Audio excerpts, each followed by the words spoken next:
La Chine en français. LCF. La Chine en français. Bonjour et merci d'écouter Radio LCF, la Chine en français. Aujourd'hui, nous allons parler de la rencontre historique entre les dirigeants des deux Corées. Lors de leur rencontre, vendredi 27 avril, ils se sont engagés à une dénucléarisation complète de la péninsule. Alors, quel crédit accorder à cette déclaration pleine de bonne volonté? Quel rôle la Chine a-t-elle joué dans le réchauffement des relations entre les deux Corées?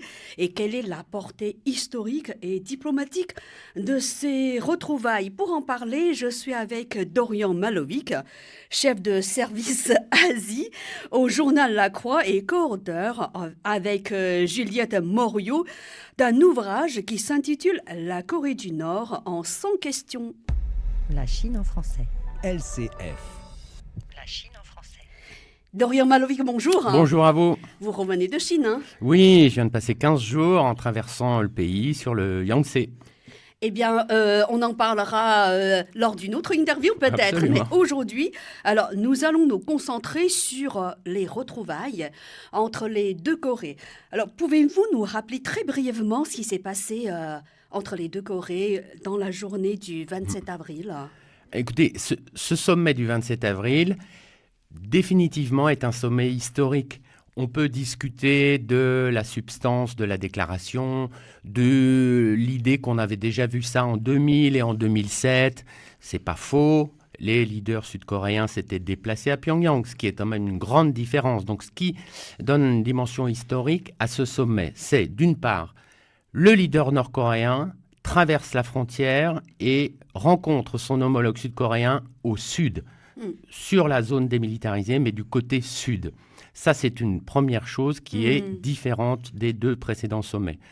Deuxième chose très importante, la déclaration de Panmunjom, puisque c'est comme ça qu'elle s'appelle, c'est-à-dire ce qu'ils ont signé tous les deux, a été signée dans un contexte qui n'a rien à voir avec les contextes de 2000 et de 2007. Aujourd'hui, la Corée du Nord est de facto une puissance nucléaire, ce qui n'a rien à voir avec 2007 et 2000, où ils étaient en train de lancer leur programme, ou du moins ils étaient en train de travailler dessus, mais ils n'avaient pas abouti, alors que là, fin 2017, la Corée du Nord a déclaré avoir abouti à quasi 95% tout l'éventail de sa puissance nucléaire. Alors, ça donne quand même des choses différentes. Vous avez un président sud-coréen, Moon Jae-in, qui, lui, n'a jamais caché qu'il était en faveur d'un dialogue, en faveur d'une rencontre, d'un rapprochement avec le Nord.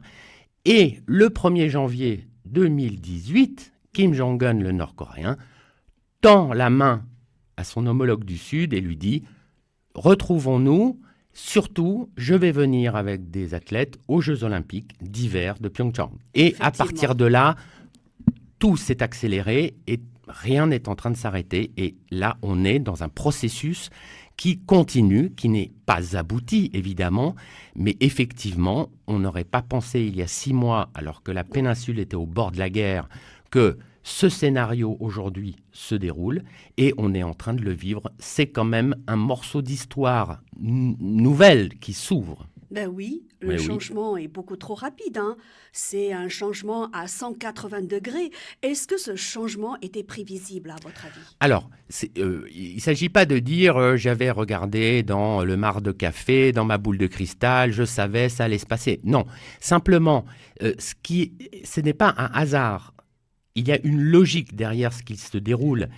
C'est-à-dire, vous avez, évidemment, vous avez d'un côté Donald Trump qui va tirer la couverture à lui et qui va dire « c'est grâce à moi, grâce à ma politique de pression maximale, des sanctions de l'ONU votées en 2017, la menace militaire, qui ont poussé Kim Jong-un à aujourd'hui avoir un discours beaucoup plus aimable et beaucoup plus dans le rapprochement. » Maintenant, ça c'est du côté américain, du côté Donald Trump.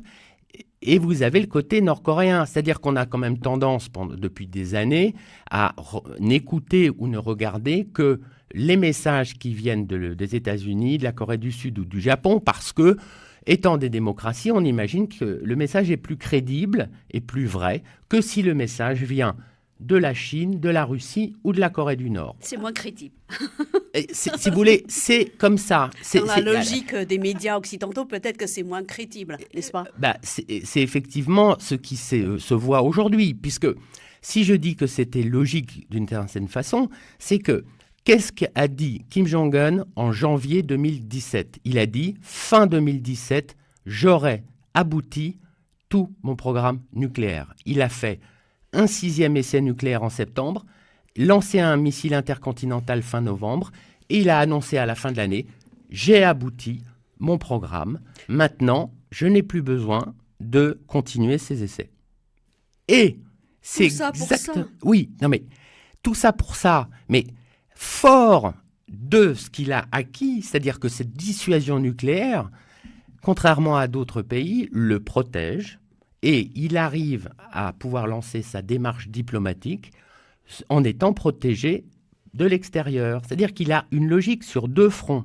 En 2012, et là encore, les médias occidentaux ne regardant que ce qui se passe ailleurs que là où ils devraient regarder, je suis désolé de le dire pour mes confrères, il a dit en 2012, je lance une double stratégie, la stratégie du Byongjin, la double poussée, effort sur le nucléaire et effort sur l'économie et des réformes. Il a lancé les deux en même temps.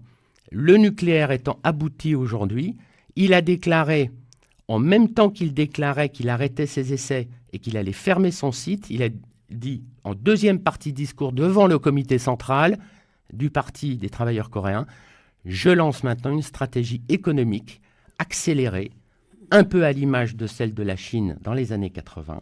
Mais ça, personne ne l'a vraiment remarqué, sauf certains qui ont bien lu le discours jusqu'à la fin. Vous, par exemple? Non, mais on est un certain nombre, si vous voulez. Mais ce que je veux dire, c'est que pour le grand public, c'est pas si facile à comprendre si on n'a que le côté nucléaire, les chars, l'armée, la guerre, ce qui est beaucoup plus impressionnant sur la télé. Pourquoi pour le grand public, ce n'est pas aussi facile que ça? C'est quand même un dossier un peu complexe, parce que... C'est peut-être parce qu'on manquait d'informations aussi, non? Écoutez, il faut regarder là où elle est. Aujourd'hui, on n'est plus il y a 25 ans. Vous avez des tas d'informations qui sont publiques, qui sont ouvertes. Il suffit de les regarder. Comme je vous ai dit, vous avez des sites chinois et coréens qui sont accessibles, même en russe, en anglais aujourd'hui, et vous pouvez simplement lire les choses. Il suffit de regarder ce qui se passe. Ce n'est pas, je dirais, impossible. Le dossier est un peu complexe, Camille. Pourquoi ? Parce que, finalement, ce dossier ne concerne pas seulement les deux Corées. Si c'était que les deux Corées, ce serait beaucoup moins compliqué. Vous êtes d'accord avec moi ? Si c'était que le Sud et le Nord, vous avez vu, ils se sont rencontrés et ils se sont dit prêts à relancer le dialogue, relancer les échanges. Mais il y a 6 acteurs dans la région. 6. Russie, Chine, Corée du Nord, Corée du Sud, Japon, États-Unis. Chacun avec un agenda différent, des objectifs différents. Et là, effectivement, la démarche diplomatique nord-coréenne bouscule tous les schémas antérieurs où, finalement, jusqu'à présent, le statu quo arrangeait tout le monde. Personne ne voulait de cette réunification de la Corée. Et là, comme on est dans une démarche non seulement avec les deux Corées, mais ce qui était intéressant le 27 avril, c'est le sommet intercoréen. Certes, il y en a eu 2 autres. Mais à l'époque, il n'y avait pas un sommet Nord-Corée-États-Unis prévu 1 mois après. Et ce sommet intercoréen devait être une réussite pour conditionner la tenue et la possible réussite du sommet avec Trump. Donc, les Sud-Coréens ont mis la diplomatie en marche à 200%. Tout devait être parfait, tout doit être positif. On ne critique plus le régime nord-coréen. Dans les médias, c'est fini. On ne fait plus de propagande anti-nord-coréenne. C'est vraiment là est le changement à 390 degrés. C'est pas la Corée du Nord qui fait un changement à 380 degrés. C'est subitement, le Nord est un ami. Donc, fort de ça, l'engagement de pacifier et de dénucléariser sont des éléments qui ont été écrits, qui vont satisfaire Trump, qui ne pourra pas refuser d'aller au sommet fin mai, début juin. Et là va vraiment commencer le défi de savoir comment on va dénucléariser, comment ça va être vérifié, à quel rythme, quelle sera la feuille de route. Parce qu'on il ne faut pas rêver. En fin mai, début juin, on ne va pas avoir une déclaration entre les États-Unis et la Corée du Nord en disant « Je vous reconnais diplomatiquement, nous allons signer un traité de paix tout de suite et nous allons dénucléariser dans les semaines qui viennent. » C'est un processus qui sera long Ce et sera compliqué. le début d'un processus long et compliqué. Exactement. Voilà. Et c'est pour ça que si vous dites que effectivement les choses s'accélèrent, Oui. c'est parce qu'elles s'accélèrent, parce qu'elles étaient pires. Elles étaient tellement catastrophiques il y a encore 5 mois qu'on a l'impression que subitement tout se bouleverse, effectivement. En fait, Mais on rediscute, on reprend le dialogue qui n'existait plus quand même depuis 2007 entre si les j'ai deux bien Corées. compris ce qui s'est passé là il y a 5 mois, Oui. comme vous le disiez tout à l'heure, hein, c'était une situation catastrophique, mais Oui. finalement, Oui. cette situation dite catastrophique avait pour but de faire aboutir, on va dire, d'aboutir à la situation qu'on vit aujourd'hui. Alors ça, ce que vous dites, ça voudrait dire que la démarche de Trump a remporté la partie. Ça veut dire que c'est Trump et la pression et les sanctions qui ont poussé le Nord, Corée, à tendre la main. Là, je pense qu'il y a deux visions. Il y a deux visions et je pense qu'on sous-estime simplement la stratégie nord-coréenne qui aujourd'hui change. Et j'en veux pour preuve, Camille, qui Kim Jong-un est allé voir en premier pour son premier voyage à l'étranger. Xi Jinping. Voilà. Voilà. Donc, Alors justement, est-ce que la Chine a joué un rôle stratégique dans le changement d'attitude de Kim Jong-un? alors, je pense que comme la Chine a voté les sanctions, surtout en 2017, c'est des sanctions sévères hein, sur le pétrole et sur le charbon. Effectivement, oui, mais la Chine n'a vente, pas vraiment achat. décrété l'embargo sur... Non, mais ça, ils ont diminué les achats C'est vrai. et réduit les ventes. Donc, si vous voulez, ça a été quand même quelque chose qui a fait pression sur le voisin. Peut-être que ça n'a pas tellement plu à la Corée du Nord, qui ne se laisse pas dicter ce qu'elle a à faire. hein. C'est-à-dire que même l'allié historique chinois, on en a besoin, mais c'est pas la Chine qui donne les ordres, en fait. Enfin, ça, c'est la perception occidentale. C'est-à-dire, vous vous souvenez de ce qu'avait dit Trump l'année dernière, la clé du problème, c'est la Chine. C'est la Chine qui va résoudre le problème. Je pense pas. On peut pas tout tenir, à fait. on peut pas tenir ce discours-là. Mm. Pour autant, elle, certains disent qu'elle est marginalisée dans le processus. Non, elle n'est pas marginalisée, une chose après l'autre. Vous avez le ministre des Affaires étrangères chinois qui est aujourd'hui à Pyongyang. Voilà. Wang Yi est à Pyongyang aujourd'hui et Il demain. est très actif, ce Wang Yi. Hein. Ah ben, il est partout. actif, mais tout le monde subitement courtise à nouveau le leader nord-coréen. Oui, tout le mais monde veut quel l'avoir. est le but de cette rencontre entre Wang Yi et Kim Jong-un, à premièrement, votre avis? On va échanger sur ce qui s'est dit au sommet intercoréen.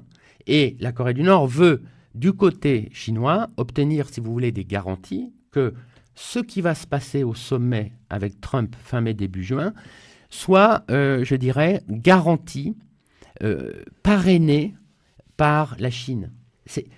Quel que soit l'accord, la Chine sera dans le jeu. Vous savez pourquoi? La bonne et simple raison. On a parlé de traité de paix d'ici la fin de l'année.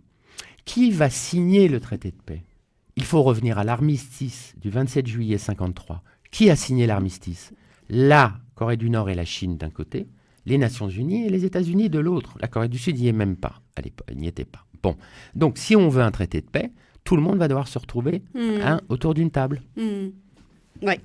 Mais finalement, quel est le rôle exact que la Chine a joué dans ce processus de dénucléarisation? Alors attendez, pour le moment, sur la dénucléarisation, on n'en est qu'au début du commencement.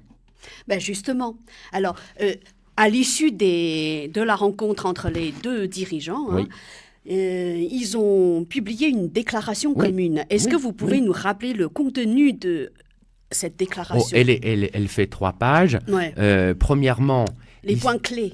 les points clés, c'est nous sommes en faveur d'une pacification sur la péninsule, c'est-à-dire fin des hostilités entre nos deux pays. C'est déjà important. Sur terre, mer et air. Donc, sur la frontière, on enlève les haut-parleurs de propagande, on va peut-être réduire le nombre de troupes à C'est cette zone. historique. Bon, si vous voulez, concrètement, alors c'est historique, en même temps, c'est pas le plus compliqué à faire. Parce que, Et pourtant, oui, alors, mais c'est un premier pas. Mais le cœur du dossier, c'est ce qui vient après dans la déclaration, au-delà des annonces entre les deux Corées, c'est l'engagement de la poursuite, enfin l'engagement d'une réelle dénucléarisation de la péninsule. C'est-à-dire, on ne parle pas de la dénucléarisation de la Corée du Nord, on parle de la péninsule. Hein. Ça veut dire que ça va engager également les Américains à prendre un certain nombre de mesures, puisque la Corée du Sud est protégée par le parapluie nucléaire américain, et que dénucléarisation de la péninsule, ça veut dire peut-être que des troupes américaines vont devoir être réduites, que des porte-avions nucléaires ou d'autres armes qui peuvent être là pendant des manœuvres conjointes devront partir. Donc tout ça, finalement, sera discuté, parce que pour l'instant, c'est la Corée du Nord qui a fait des concessions. Hein. Elle a dit, OK, on fait un sommet, on se rencontre, ils vont geler les essais et les tirs de missiles, et ils vont emmener les journalistes et les experts sur le site d'essais nucléaires souterrains pour montrer qu'ils le ferment. Et on va s'attendre à ce que, de façon imminente, la Corée du Nord libère 3 prisonniers américains qui sont toujours au nord. On peut s'attendre à des prisonniers sud-coréens libérés, peut-être des kidnappés japonais. Il y a encore dans la poche de Kim Jong-un beaucoup d'atouts. Et il va devoir, pour l'instant, les États-Unis n'ont fait quasi aucune concession. Donc, il va falloir que les États-Unis, eux aussi, fassent des efforts et arrivent à garantir. Il n'y aura de dénucléarisation que si les États-Unis garantissent à 300% la sécurité totale de la Corée du Nord. C'est-à-dire, il n'y aura pas de menace de guerre, il n'y aura pas de menace d'attaque, il n'y aura pas de risque. C'est ça que le dirigeant nord-coréen a mis dans la balance diplomatique vis-à-vis des États-Unis pour s'engager à dénucléariser. Exactement. Mais justement, alors, côté coréen, est-ce qu'on peut croire à la sincérité de la déclaration commune des deux Corées ? C'est-à-dire une dénucléarisation complète de la péninsule coréenne, cesser toutes leurs activités hostiles sur mer, terre et air, et transformer la zone démilitarisée qui sépare les deux pays en une zone de paix. Oui. Vous y croyez ? Mais ce qui va engager les deux Corées, s'il n'y a pas d'obstacle institutionnel, style les sanctions de l'ONU ou autre, c'est-à-dire qu'ils pourront renouer économiquement. C'est ce qu'ils veulent faire d'ailleurs. Dans certains domaines, sans lever de sanctions. Échange touristique, c'est pas dans les sanctions. Reconnexion du rail, du chemin de fer entre les deux pays, c'est pas dans les sanctions. Des investissements d'infrastructures. Les sanctions, c'est quoi précisément ? Les sanctions sont sur, en gros, l'achat par la Corée du Nord d'énergie ou la vente par la Corée du Nord à un tiers de ce qu'elle produit, c'est-à-dire du charbon ou d'autres produits. En gros, ce qu'elle produit, c'est surtout du charbon et des matières rares, elle a des métaux rares, qui sont surtout achetés par la Chine en réalité. C'est-à-dire le commerce, il est à 80% avec la Chine et avec la Russie un peu. Donc, en fait, c'est ça le gros des sanctions qui a arrêter un peu l'arrivée de devises et d'argent à la Corée du Nord. Mais entre les deux Corées, il n'y a pas de raison de ne pas y croire. Sur la dénucléarisation, il n'y a pas non plus de raison de ne pas y croire, même si certains vont dire il y a eu des engagements par le passé, ces engagements n'ont pas été tenus, ils ont continué leur programme, et ça s'est poursuivi. Alors, je rétorque que ça n'est pas totalement faux, que les responsabilités sont aussi partagées. Les États-Unis n'ont pas toujours tenu leur parole dans les accords qui avaient été signés, notamment en 1994, échange de la centrale nucléaire contre une centrale nucléaire civile, contre du pétrole, etc., et de l'énergie. Là, les choses ne se sont pas si bien passées que ça, mais on a des responsabilités partagées. La grande différence, c'est qu'aujourd'hui, la Corée du Nord n'a plus à cacher ce qu'elle est en train de faire, puisqu'elle est nucléaire. Donc, la seule chose qu'elle aura à faire, c'est d'accepter des inspecteurs de l'AIEA, des inspecteurs de l'ONU, des scientifiques étrangers qui viendront regarder ce qu'elle voudra bien leur montrer. Mais pour le moment, on n'en est pas encore là. C'est-à-dire, toutes les chancelleries là, américaines et nord-coréennes et sud-coréennes sont en train de préparer des dossiers très solides pour que quelque chose de positif sorte. Parce qu'on voit que Trump, lui aussi, a des raisons de politique intérieure pour que ça réussisse, parce qu'il a des élections de mid-term à l'automne qui va renouveler le Congrès. Et là, s'il n'a pas la majorité, il a des risques d'être destitué. Le Nord-Coréen, pour son opinion publique aussi, il a intérêt à ce que ça marche. Et vis-à-vis de la Corée du Sud, pour montrer que... Vous voyez, les sondages en Corée du Sud ont fait basculer la vision que les Sud-Coréens ont de Kim Jong-un. On est à 70%, on lui fait confiance.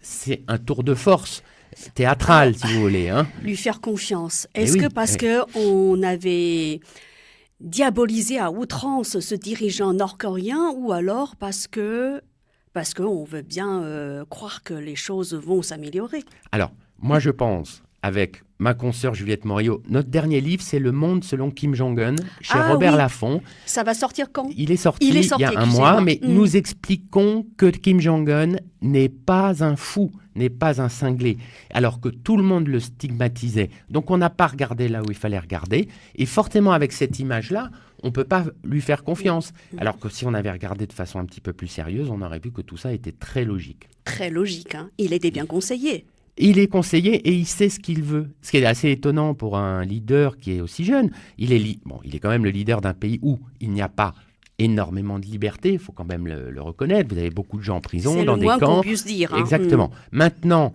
vous remarquerez qu'on n'en dit pas un mot.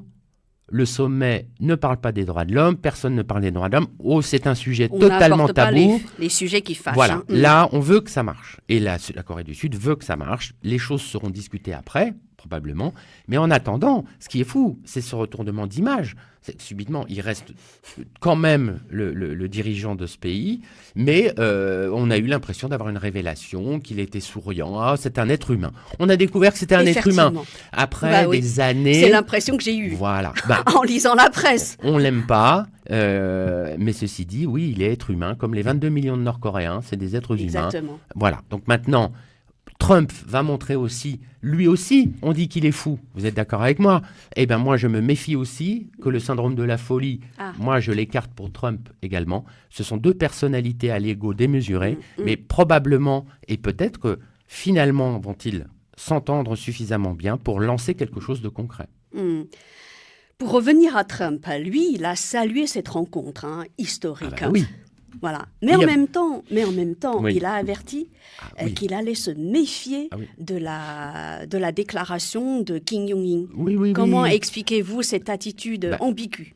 C'est-à-dire, il ménage, si vous voulez, il ménage un peu la chèvre et le chou, parce qu'il sait qu'on l'accuse déjà d'avoir accepté le sommet. Le 8 mars, il a dit oui, je suis prêt à rencontrer Kim Jong-un. Kim Jong-un avait proposé. Il a dit oui. Déjà, on lui a dit, mais tu te rends compte, tu te mets dans une situation dingue d'aller le rencontrer, tu lui donnes la face, tu lui donnes une audience internationale et au niveau de son opinion publique en Corée du Nord, il va rencontrer le leader américain, ennemi toujours. Et on lui dit, tu vas te faire avoir. Ils ont déjà pas tenu parole sur beaucoup de sujets pendant des années, et là, il va falloir faire attention. D'où sa méfiance, d'où le fait qu'ils disent « mais si je sens que ça ne va pas dans le bon sens, je n'irai même pas ou je partirai ». N'oublions pas, qui a-t-il envoyé à Pyongyang il y a 3 semaines? Le directeur de la CIA, Pompeo. Il a rencontré 3 fois Kim Jong-un. Et de quoi ont-ils discuté?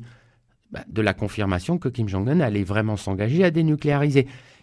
Il l'a dit. C'est sur cette base-là qu'il a accepté de rencontrer Kim Jong-un. Mais oui, donc il y a le message de Pompeo et il y a le message de Moon Jae-in qui va aller à Washington dans 15 jours, qui vont lui dire voilà ce dont on a parlé, voilà ce à quoi il s'engage. Donc on est plus là sur des engagements où la parole est donnée, mais ce n'est que le début, puisque on se réchauffe, on se rapproche, mais il va falloir qu'il y ait des actes concrets. Mais il a déjà fermé le site, il a déjà dit qu'il gèlerait les essais. Maintenant, il va libérer des prisonniers. Il a donné des gages. Alors, il a commencé à donner des gages, à mon avis, suffisants pour que le sommet se tienne. Mais maintenant, ça ne va pas suffire pour qu'après ce sommet, on puisse dire la machine diplomatique est lancée et un processus solide est lancé. Alors, maintenant, si l'on en croit le Nord-Coréen Kim Jong-un, il veut mettre l'accent sur l'économie, le bien-être de son peuple, lancer des réformes, accélérer de réformes comme Deng Xiaoping l'avait lancé et il l'a dit. Il a dit à Moon Jae-in, nous aurions dû commencer nos réformes bien avant, mais nous n'avons pas pu. Et là, il est déjà en train de les lancer. Depuis 2012, il les a lancés. Encore une fois, les gens ne veulent pas le croire, mais ça, eh bien, tant pis. Mais ceci dit, c'est déjà en train de se faire. J'y suis allé, j'ai vu que les choses avaient quand même changé. Vous êtes allé quand? En octobre dernier, ça veut dire que c'était 5 ans après les réformes. Alors? Et je peux vous dire que ça me rappelait étonnamment la Chine en 85, quand j'y suis allé, au début des réformes, où vous sentiez la société beaucoup plus dynamique, à la limite, que le discours officiel, et que les choses vibraient à la base, et qu'on a vu ce que ça a donné en Chine. Alors, toute proportion gardée, c'est un plus petit pays, c'est 22 millions d'habitants, mais les Nord-Coréens savent faire du business, ils savent négocier, ils savent acheter, ils savent vendre. Je peux vous dire qu'à Pékin, il y a pas mal de restaurants tenus par des Nord-Coréens, hein. Par ailleurs, et tous les soirs, c'est rempli. bien hein. sûr, Ça Camille, marche du feu de Dieu. depuis le sommet, à Dandong, à la frontière, dans le Liaoning, Dans le Liaoning, oui, bien Yalu, sûr. Oui. Dandong, Sinuiju, Corée du Nord, Chine. Les restaurants nord-coréens ont rouvert. Les ouvriers nord-coréens se sont remis à travailler. On se dit que le pont dont les travaux étaient stoppés pour aller dans la zone économique de Sinuiju de l'autre côté, il va probablement reprendre. Les travaux vont se terminer et le pont va fonctionner et que ça va repartir. Et ça aussi, c'est un geste de la Chine qui dit, bon, on est d'accord, on va aller de l'avant, on va vous soutenir et on va aller jusqu'au bout, quoi. On a l'impression que la Corée du Nord est en train de prendre exemple sur la Corée du Sud. Ah, sur Sur le plan économique. Oui. Alors, elle prend d'abord modèle sur la Chine, parce que vous avez un régime socialiste et Oui. que dans ce régime socialiste, vous avez de l'économie privée. Donc ça, c'est l'inspiration chinoise, c'est clair et net. Maintenant, le dynamisme coréen, c'est le même au nord et au sud. Voilà. Et on a vraiment des perspectives d'exploitation économique dingues. Et puis, c'est pour ça que certains voisins ne voient pas d'un bon œil une sorte de réunification qui n'est pas pour demain. En parlant de la réunification, est-ce que vous croyez à un processus rapide de la réunification des deux Corées? Non. Pourquoi? Non, réunification, ça va demander, mais alors ça va demander des années parce que vous avez un différentiel économique énorme, un différentiel politique énorme, vous avez deux systèmes totalement différents. Vous me faites penser à Non. l'Allemagne du Non, Nord. Non, pardon. Camille, les deux Allemagnes ne se sont jamais fait la guerre. C'est pas la même histoire. Donc, et c'est séparé par la DMZ, là, la Corée. Ça, c'est vrai. Mais la réunification, tout le monde la veut, mais tout le monde n'est pas pressé de l'avoir maintenant. Il va falloir vivre. On va avoir deux États, coexistence pacifique. C'est le terme qui va être employé. Deux États. Pendant combien de temps? Le temps qu'il faudra. Parce que le Sud ne veut pas de réunification précipitée. Ça coûterait trop cher. 3 000 à 5 000 milliards de dollars. Donc, vous imaginez le différentiel. Progressivement, on va mieux se connaître, on va favoriser les échanges, on va investir et on va voir comment ça évolue.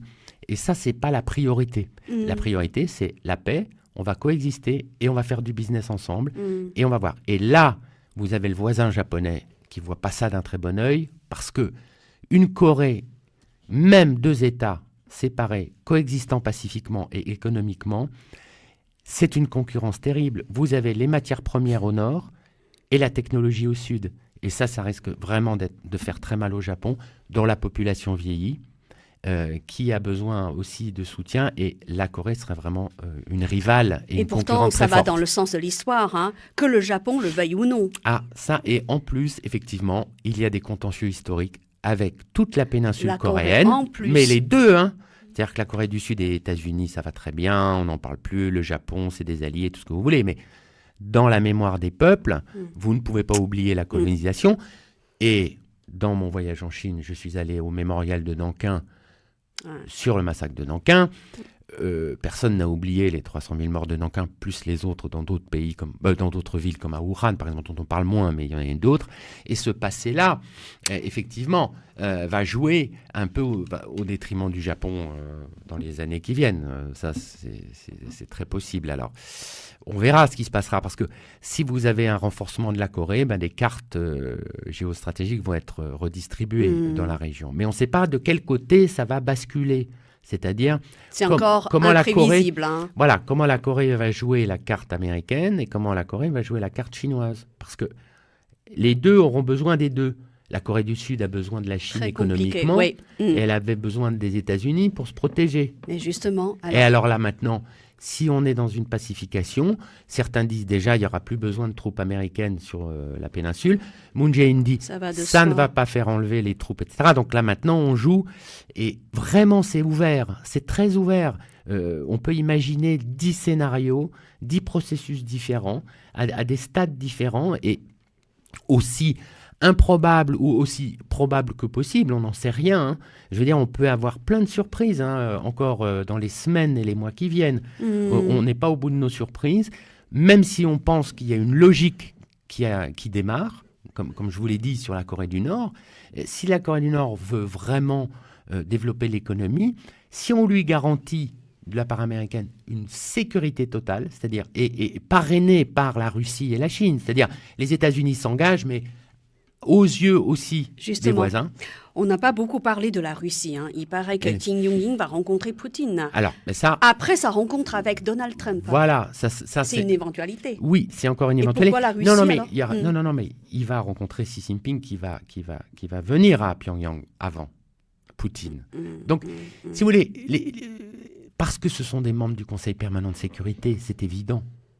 Ce sont eux qui ont toujours été au Conseil de sécurité pour défendre la Corée du Nord, proposer le double Staline gel. n'a pas vraiment À défendu l'époque. la Corée du Nord. Non, hein. non, à l'époque, évidemment, C'est non. pour ça que Mao Zedong a envoyé ses troupes. Hein. Alors là, si... Je simplifie au maximum. Non, mais bon. bien sûr. Non, mais le soutien chinois historique pendant la guerre, il est évident. Mais Indéniable. c'est pour ça qu'ils ont signé l'armistice. C'était l'acteur principal. Et si certaines infos se révèlent vraies, il se trouverait que dans l'accident de bus qui a vu 32 Chinois mourir dans un bus, dans un accident en Corée du Nord, il y aurait peut-être le petit-fils de Mao. Vous vous rendez compte? Ça veut dire que Mao a déjà sacrifié un de ses fils pendant la guerre de Corée en 50, et là, il y aurait un petit-fils qui serait mort dans un accident. Bon, mais si vous voulez, la Chine et la Russie, les deux seront incontournables. Et il y a des projets économiques énormes avec la Russie aussi, puisque je vous rappelle qu'il y a 20 km de frontière entre la Corée du Nord et la Russie. Et Vladivostok est à 120 km de la frontière nord-coréenne. Chemin de fer, pétrole, charbon et pipeline de gaz qui pourrait aller jusqu'au sud. Donc il y a des enjeux assez énormes dans cette région. Et c'est vrai que si la Corée du Nord veut se développer économiquement, si on lui garantit la sécurité, rien ne dit qu'elle ne laissera pas son arsenal nucléaire de côté. Vérifier, geler, donner, distribuer, je ne sais pas, mais il y aura des gestes peut-être qui se feront dans ce sens-là. Merci pour vos analyses. Je rappelle que Dorian Malovic est chef de service Asie au journal La Croix et co-auteur avec Juliette Moriot d'un ouvrage qui s'intitule La Corée du Nord en 100 questions. Alors, le titre de votre dernier ouvrage? Chez Robert Laffont, Le monde selon Kim Jong-un, qui explique toute cette logique du leader nord-coréen que À l'on voit aujourd'hui. découvrir. Voilà. Merci à vous. Restez avec nous, l'information continue sur Radio LCF, la Chine en français. À très bientôt. Au revoir.